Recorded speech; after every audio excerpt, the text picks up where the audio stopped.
या ठिकाणी मंडपामध्ये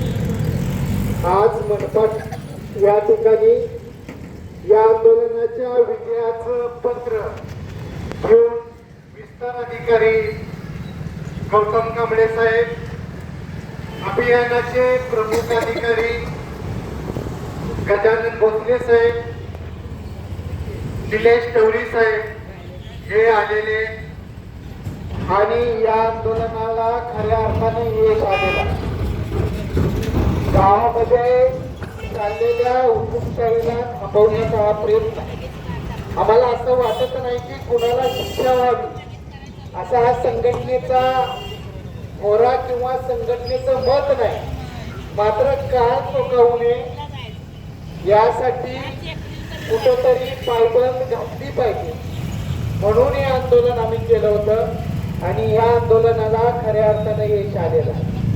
त्यामुळं या सर्व प्रक्रियेमध्ये डॉक्टर शेखर जाधव असतील, विस्तार अधिकारी गौतम कांबळे साहेब असतील, विस्तार अधिकारी मुजावर साहेब असतील, याच्या बरोबर उज्ज्वला पाटील मॅडम असतील, गजानन भोसले असतील, अस्मिता पाटील मॅडम असतील, निलेश टवरी साहेब असतील, या सगळ्यांनी 17व्या का 20व्या गुणा प्रयत्न करून मुख्य कार्यकारी अधिकाऱ्यांबरोबर बैठक लावली आणि हा आदेश मुख्य कार्यकारी अधिकाऱ्यांनी दिलेला आहे. बरोबर ना साहेब? बरोबर ना भोसले साहेब? हा जो आदेश आहे काल झालेल्या बैठकीनुसार दिलेला आहे. त्यामुळं आम्ही आज मंडपातून मुख्य कार्यकारी अधिकारी आणि अतिरिक्त मुख्य कार्यकारी अधिकारी या दोघांचंही अखिल भारतीय किसान सभेच्या वतीनं अभिनंदन करतो, त्यांना धन्यवाद देतो.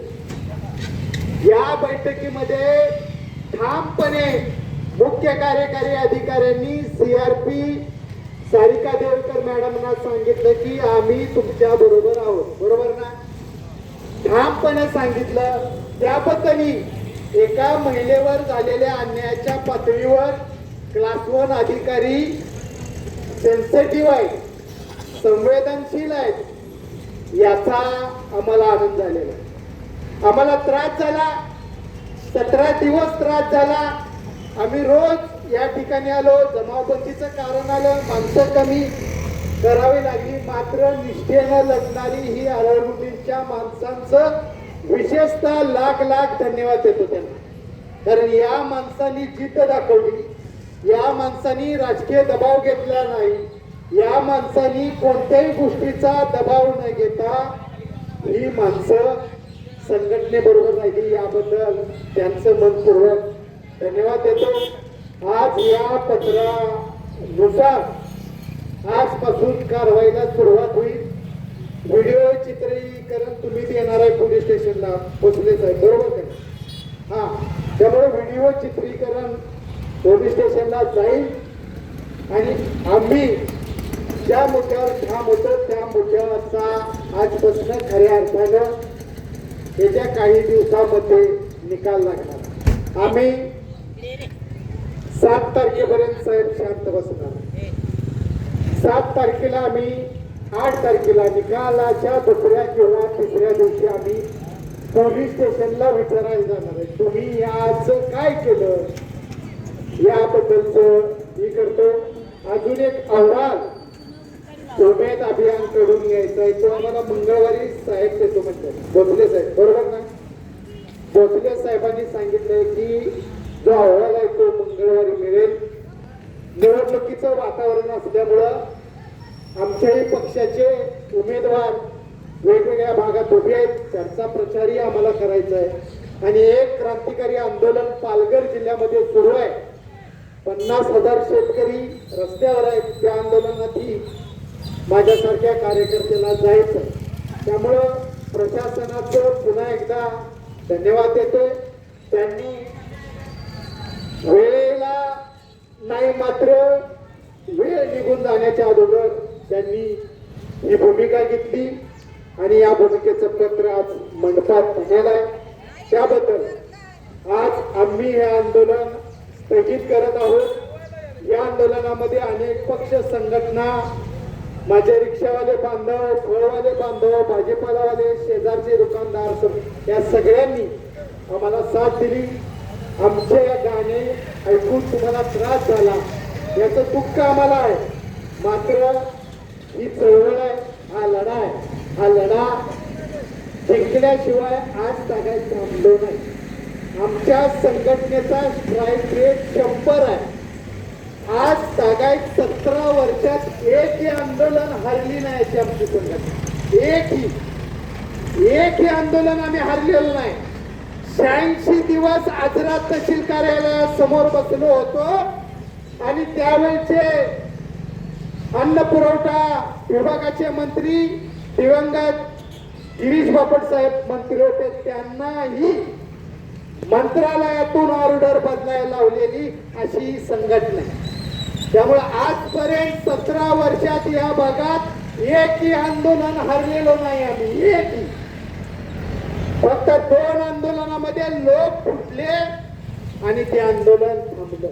लोक फुटले, आम्ही फुटलो, त्यांच्यावर प्रेशर आणलं, त्यांच्यावर अनेक गोष्टी केल्या, या सगळ्या गोष्टी केल्या, मात्र या संघटनेचा स्ट्राईक रेट हा 100% आहे। आणि आज तुम्हाला सांगतो, भुदरगड तालुक्यातील जनतेला येत्या 60 दिवसाचा अहवाल येणार आहे। त्या अहवालाचे सचिव गौतम कांबळे साहेब आहेत, विस्तार अधिकारी। हा अहवाल आल्यानंतर अनेक जणांची सुट्टी होणार, अनेक जण निलंबित होणार आहेत आणि जी बॉडी होती त्या बॉडीला केलेल्या खर्चाचा हिशोब घेतल्याशिवाय, त्यांच्याकडून वसुली केल्याशिवाय आम्ही शांत बसणार नाही। रुकडी नावाची ग्रामपंचायत आहे, त्यामध्ये प्रत्येक ग्रामपंचायत सदस्याला जे होऊन गेलेले 15 वर्षापूर्वीचे त्यांच्याकडून वसुली करणारी ही संघटना आहे। त्यामुळे त्यांना वाटेल आम्ही आता सत्तेत नाही, आम्ही काय नाही, त्यामुळे आमच्याकडं वसुली होणार नाही, असं काही होणार नाही। त्यांच्याकडं सुद्धा वसुली होणार आणि वसुली झाल्याशिवाय, विभागीय चौकशी लागल्याशिवाय ही चळवळ थांबणार नाही। पुन्हा एकदा मुख्य कार्यकारी अधिकारी, अतिरिक्त मुख्य कार्यकारी अधिकारी यांचं मनपूर्वक अभिनंदन करतो। त्यांनी तोडगा, क्रांतिकारी तोडगा काढलेला आहे, न्यायिक तोडगा काढलेला आहे, याबद्दल त्यांचं धन्यवाद। आणि आमच्या CRP सुप्रिया मॅडमच्या पाठीशी ठामपणे त्यांनी मीटिंग मध्ये सांगितलं, मुख्य कार्यकारी अधिकाऱ्यांनी, मी SP-ना फोन करू का? इतकी संवेदनशीलता मुख्य कार्यकारी अधिकारी एका दिवसात दाखवत असतील तर डॉक्टर शेखर गायकवाडांनी ताबडतोब दाखवायला पाहिजे होती। त्यामुळे जरी डॉक्टर शेखर गायकवाडांनी वेळ झाला तरी पत्र दिलेलं आहे, त्यांचाही आम्ही धन्यवाद देतो। विस्तार अधिकारी, सर्व विस्तार अधिकाऱ्यांचं धन्यवाद देतो, उमेदच्या सर्व कर्मचाऱ्यांचं धन्यवाद देतो। आणि जी कमिटी नेमलेली आहे त्या कमिटीनं काम हे सत्याला धरून, न्यायाला धरून करायला हवंय। जर केलं नाही तर पुन्हा 60 दिवसानंतर आम्ही याच ठिकाणी मंडप घालण्याची आम्हाला वेळ देऊ नका। त्याचे सगळे पुरावे आमच्याकडे आहेत, या सगळ्याचा विचार तुम्ही करावा। पुन्हा एकदा भुदरगड तालुक्यातील जनतेचं, वेगवेगळ्या पक्ष संघटनांचं, आम्हाला दिलेल्या पाठिंबा, संस्थांचं आणि व्यक्तींचं, सर्वांचं आणि आजूबाजूच्या सगळ्या विक्रेत्यांचं धन्यवाद देतो आणि थांबतो।